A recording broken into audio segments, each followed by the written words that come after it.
Good morning, guys. Hush coming at you. It's Saturday, October the 18th, just coming up to 8 o'clock in the morning. Kind of a gray and wet day again today. It's about 10 degrees Celsius outside. I think that's going to be about the high for today as well. So we've got all our belongings packed for the road trip. We've got tools, we got straps, we got tarps, we got umbrellas, we got raincoats, we got batteries, and we got a trailer. So this morning we're going to go pick up a new project, and I'll tell you a little bit about it. Been communicating with a gentleman by the name of Tom since about June of this year, and Tom has an interesting project. It's actually a car he's had for quite some time. It is a 1958 Triumph TR3A. Sorry, a 1959 TR3A. This is a 1960, so his is a little bit older. Tom's car has a factory hardtop and factory overdrive, which are fairly rare options to come with a car. So, like I said, Tom and I have been talking since about June, and Tom has had this car for quite a period of time. It's been parked in a garage apparently and not moved for 39 years. So you get an idea of how long Tom's had this car. So it's a bit of an adventure today. I've not seen the car, I've not seen pictures of the car, I've only communicated with Tom via email, so it'll be a bit of a surprise for all of us once we get there and have a look at it. But I'm looking forward to it. It doesn't really matter the condition. It's another project, so we're going to throw it on the trailer and bring her home regardless. But yeah, so we'll take you along for the ride today. I don't know how much video I'll be able to take at Tom's, because people are generally shy about being on video, but we'll try to get some along the way. Alright guys, I'm just waiting for Les to show up, and we'll get packed up and we'll hit the road. Okay, we made her back home successfully. Just about to get her off the trailer. Say hello, Les. Hello.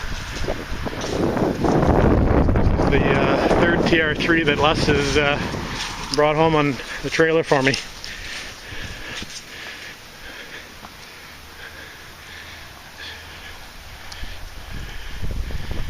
It's getting pretty cold out here. Feels like it could snow. And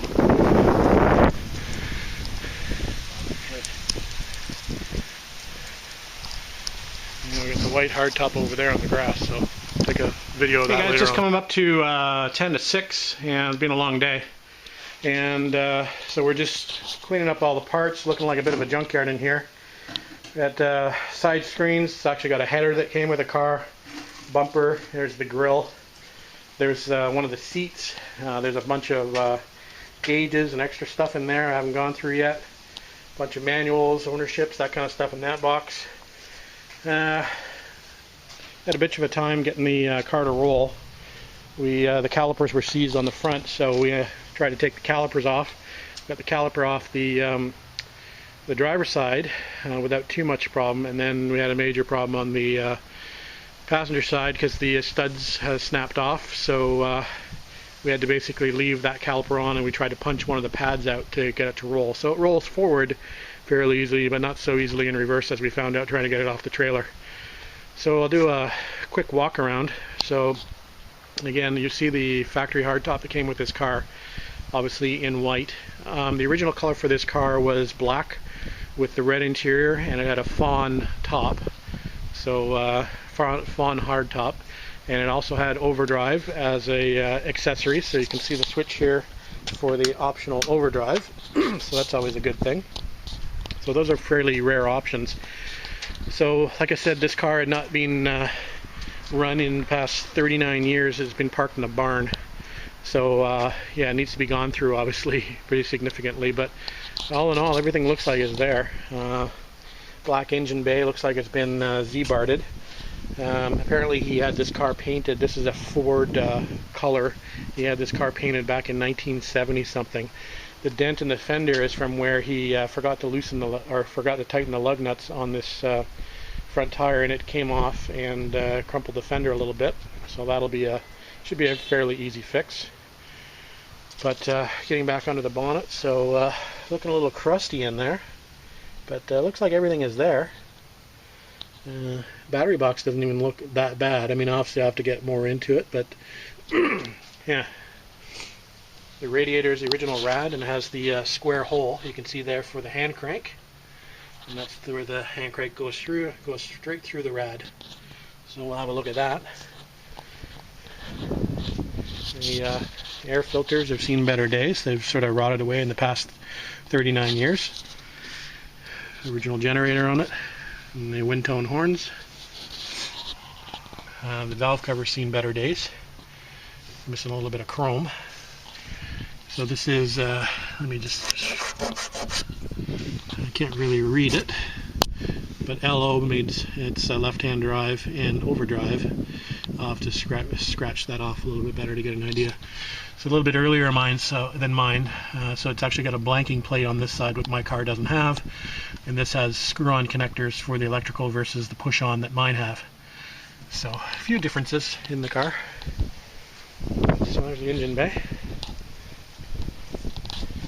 The passenger side's in a little bit better shape. The rockers have been replaced, not extremely well. I think they were handmade at some point back in the 70s, he said.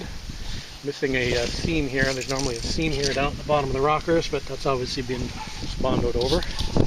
Again, hardtop, which is great. The old Semperit radials on it, 40 years old. In the trunk we got some more hubcaps. Some hubcaps that are not for this car. Don't know what those are from. Some old knockoffs. The rear of the car looks pretty good. The rear apron looks pretty good. The lights look not bad. And this quarter looks okay, actually. Interior wise, I can't really tell you because I've got all these tires. There's my 250 fenders in there that are pretty rough on the bottom, so they might be repairable. But anyway, it does have pretty much floors in it, except for the front passenger side quarter is eaten away. So we might be able to work with these floors. We'll have to see. We might have to do some patching. Anyway, all the gauges are there.